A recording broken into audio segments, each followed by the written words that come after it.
Who decides when we use the word expatriate, expats, or when we use the word immigrant? Who decide?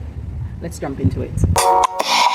Jam from family, the Jam from family, yeah. Jam fam, come hang with me. Hello, Wagwan. Pick up yourself, whether you're there, you're there abroad. Welcome back to another episode of Life with the Jam Fams. Now, on today's video, I want to come on and talk briefly about a question or a statement that somebody has made on one of our videos. And it was in reference to the use of the word expat and the use of the word immigrant. And so I'm going to just go through a little discussion by way of answering that and having a look at what we think that Jamaicans are referred to when we migrate to different countries and different regions of the world. So an expat or an expatriate is a person who lives in a country that is not their home country. So they move and they live in another country. And an immigrant is a person who moves to live in a foreign country permanently. So that's the definition for both of those terminologies.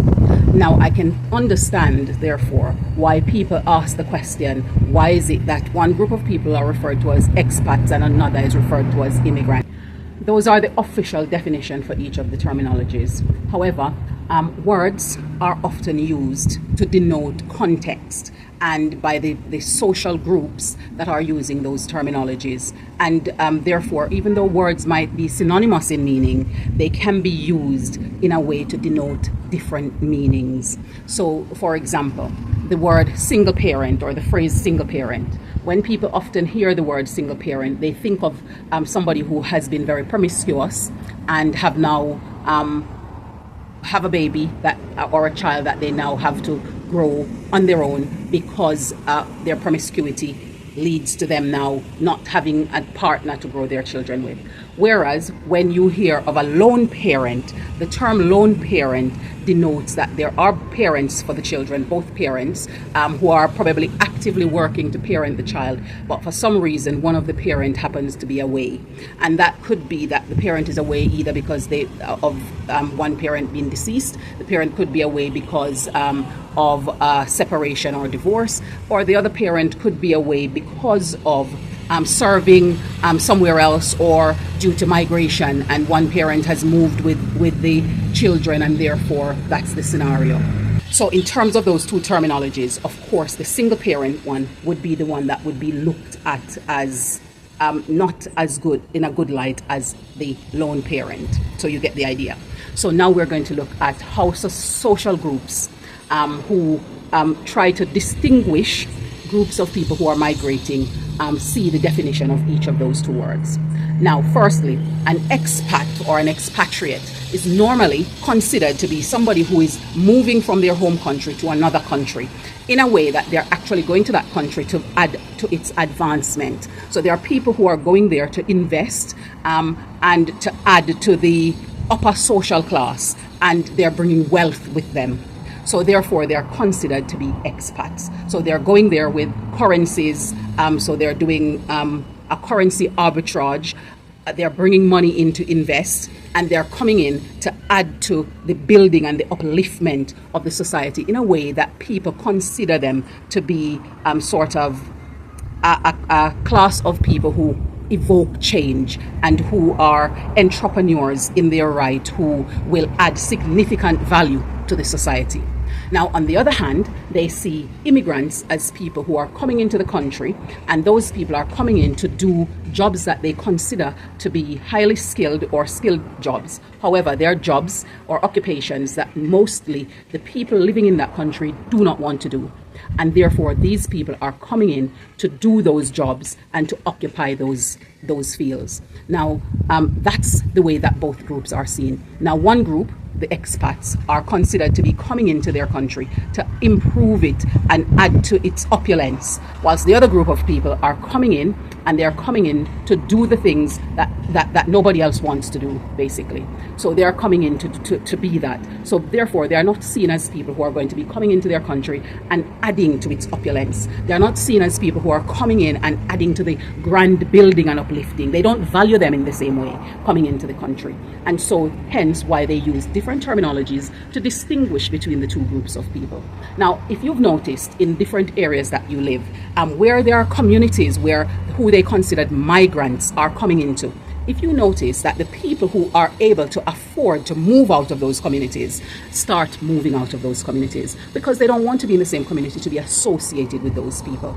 They are seen, immigrants oftentimes in certain countries are seen as people who bring down this, who cause social decay in their country. They come in with certain ideologies and they do not want to adapt and interact and engage with or become a part of what is there already built in that country, and they see them as individuals who tear down the socio-demographics of the country, so to speak, and therefore hence they use terminologies like that to distinguish who it is they are referring to when they're referring to people who move from their home country and come to live in another country.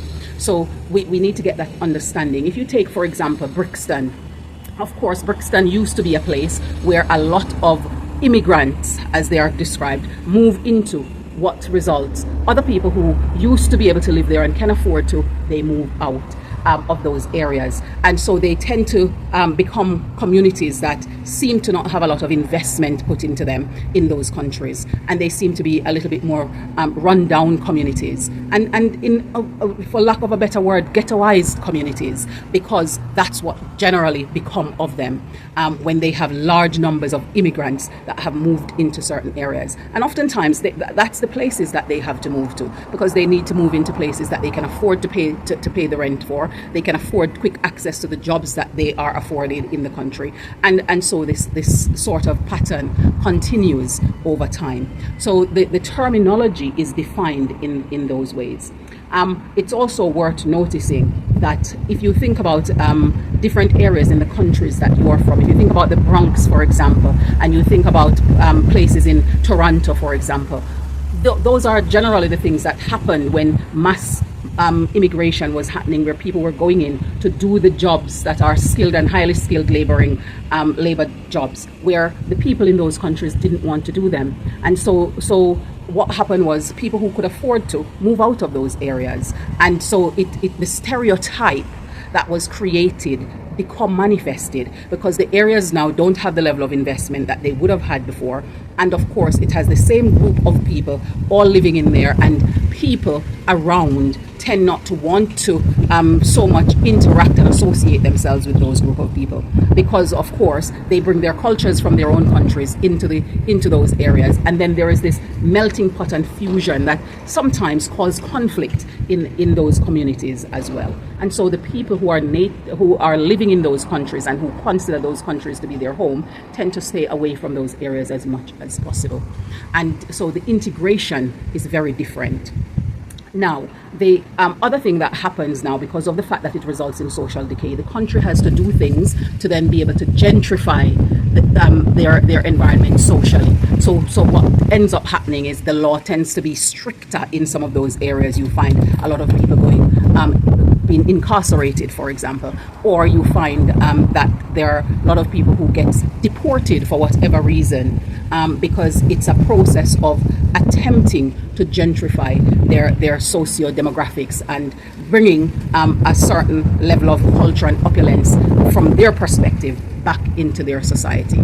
So for the people who wanted to understand why it's called one thing for one people and the other for the other, just remember that words that are synonymous in meanings are generally used in context to distinguish between what people actually want to say and what they want to represent. And in this case, unfortunately, expats are considered to be the people who add to opulence and are bringing wealth into a country to invest and to enhance the country in that way, whilst immigrants are considered as people who come in waves, and they're coming more to rely on the country. They need the country because they need the jobs, and they're coming from poverty-stricken backgrounds and countries, and so they're coming in to rely on. They need something. They need the jobs for those people. They need their jobs for income and to take care of their families back home. And those are the stories that goes along with that definition. Now it's up to us to decide, well, which one are Jamaicans? Are Jamaicans expats or are they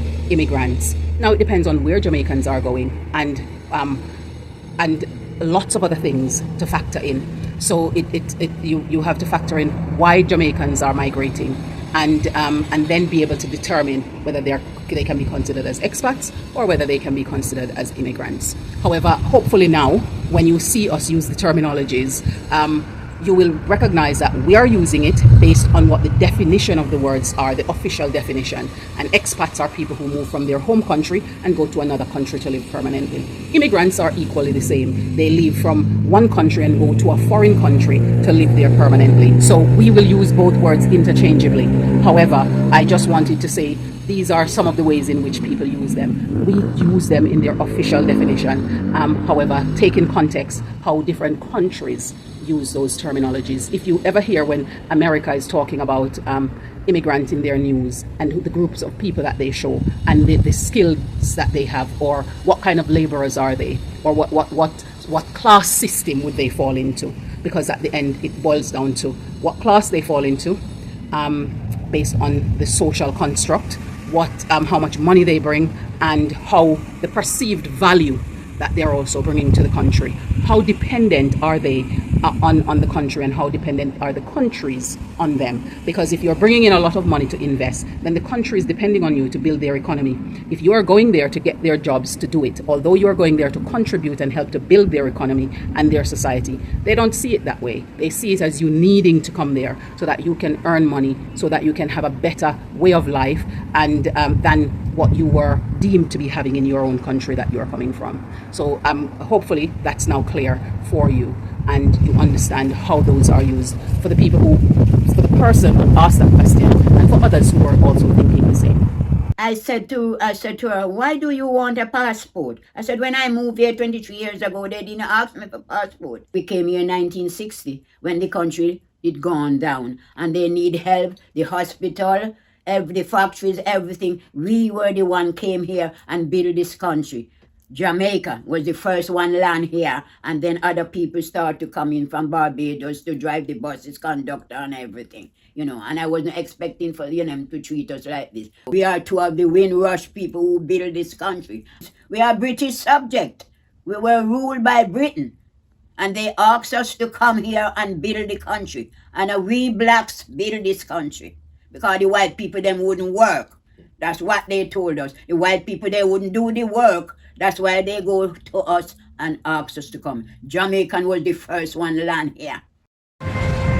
So I've dragged somebody out of the house and brought them out to the city centre just so we can just reconnect and see how things are going. I would just be waking up right now. If I didn't take you out, okay.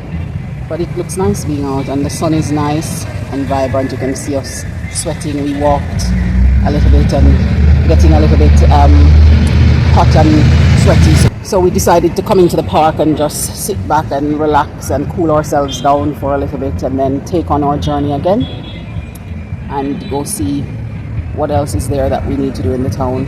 Where are we going? So after here, we could go to the supermarket and get a few top-up items. Yeah, some bits and bobs just to top up. And then I'm going to go off to discover some other places. And I'm going to go home. You can see if you want to go. I've got an appointment, so I'm going to go to that. If you want to come along, you can. I'm okay. If you change your mind. Okay. So you're fine to just not come along to the appointment. Okay. And then we'll see how it's going. So what have you gotten up to for the last couple of days? We did a water balloon fight. We did a scavenger hunt. I watched 3 seasons in 4 days of Netflix. Were those season shows that you series that you wanted to watch but couldn't watch because of school, because you were at school, or are they just ones you found and you No, find them interesting? I watched them before. I just like them to watch it again. Okay. And I can't wait till August because there's going to be a surprise. Okay. And I'm going to get this ear pierced again for the second time because it closed up because I can't wear them to school. So I decided to buy the actual earrings I can wear to school. So that should be fun when that package arrives. So you've got some things lined up that you plan to do, and I'm also looking forward to August because there's a lot of things that's going to be happening. We have Independence Week to look forward to coming up in August. A whole week of festivity and celebration. What did you just say? Independence Week. So it's a whole week of celebration. I'm starting from Emancipation Day, which is the 1st of August, and it goes all the way back. So on the 6th, it's the Independence Day. So they just merged the two Emancipendence and just celebrate. And so there'll be lots of things happening in all of the different towns and city centers across the country. So I'm looking forward to seeing what we will get to do over that time period. So it will hopefully be a good chunk of our holiday to enjoy. So I'm going to get moving because time is ticking and I need to get to my appointment.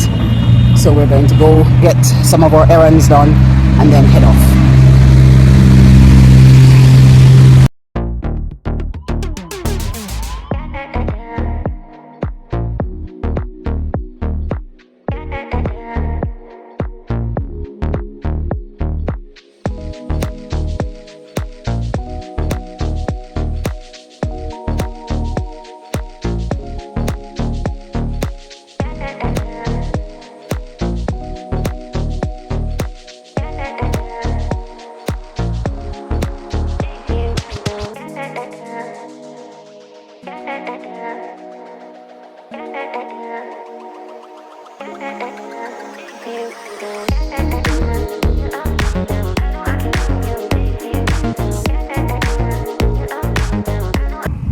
Thank you for spending this time with us today, and bye for now. We'll see you in the next one.